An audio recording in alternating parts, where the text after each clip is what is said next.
Ladies and gentlemen, let's inform the masses about the dark side, the deep state, elites and dark entities. Time to drain the swamp. These bumbling buffoons we call a governance of Australia have to be terminated in no uncertain terms. Now they are at this present time way out of their comfort zones and honestly way out of one's league.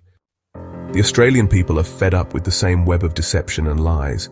Heads are going to roll for such bad, dishonest, disruptive human behaviour. They have and still are dismantling, destroying over 200 years of our ancestors' blood, sweat and tears, hard work. Politicians are sociopaths and narcissists. We must once and for all cast these villains aside. I for one will sign off on the AUKUS agreement. I would inject whatever it takes to update our defense capabilities, to create a defense force to be reckoned with to create security and peace in the Pacific. This being said is of the utmost importance for all Australians. That is why I have addressed this also today.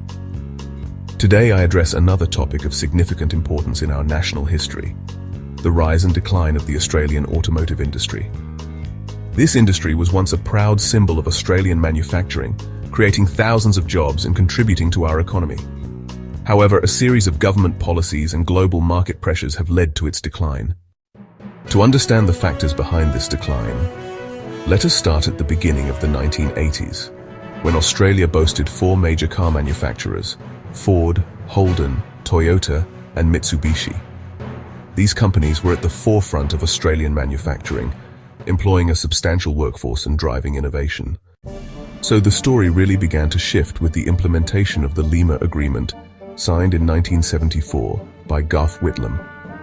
In 1988, which was actually part of a broader strategy initiated by the Hawke government, led by Prime Minister Bob Hawke.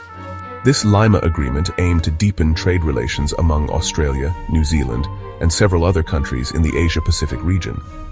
Now, although it sought to liberalize trade, it also, maybe unintentionally, increased competition from imported vehicles, which put a fair bit of pressure on local manufacturers. Let's get this straight, this was all done on purpose by the globalists, the dark side.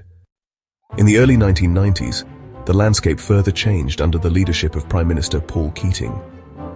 Keating's government reformed economic policies with a big focus on globalization. In 1992, tariffs on imported vehicles began to be reduced dramatically, dropping from over 57% to around 15% by 2000. This radical shift allowed foreign manufacturers to capture a significant share of the Australian car market, making it honestly increasingly difficult for local manufacturers to compete. Following Keating, Prime Minister John Howard, who served from 1996 to 2007, pursued a policy of free trade and continued the trend of reducing tariffs. Under Howard, several free trade agreements were established, including agreements with the United States and Thailand, which further opened Australia's borders to imported vehicles. While these policies definitely benefited consumers with a wider choice, they also severely impacted local manufacturers, leading to a gradual erosion of the auto industry. The global financial crisis back in 2008 prompted then Prime Minister Kevin Rudd to roll out a $6.2 billion assistance package to support the automotive industry. This included measures aimed at promoting innovation and, future manufacturing capabilities. However, despite this intervention, the decline just continued. Julia Gillard, who became Prime Minister in 2010, focused on advancing the automotive industry through technology and innovation.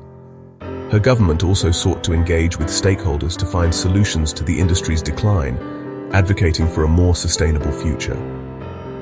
However, the ongoing economic pressures and competition from imports made it really challenging for Australian manufacturers to thrive. By the time Tony Abbott took office in 2013, the situation had become increasingly dire. Holden announced its decision to cease local manufacturing in December 2013, followed shortly by Ford and Toyota. The closure of these plants resulted in the loss of tens of thousands of jobs and, the end of an era for Australian manufacturing. The experience of the Australian automotive industry really serves as a critical lesson in the impacts of policy decisions on local industries. As we reflect on this history, it's essential that we learn from these lessons and apply them to our future. The way forward, I reckon, lies in embracing innovation, especially in the fields of electric and sustainable vehicle production, making sure that Australia can once again be a leader in advanced manufacturing. So, let us move forward together, harnessing our shared knowledge and skills to build a vibrant future that honors our past while embracing new opportunities. Thank you, Prince Todd. Holy Trinity, amen.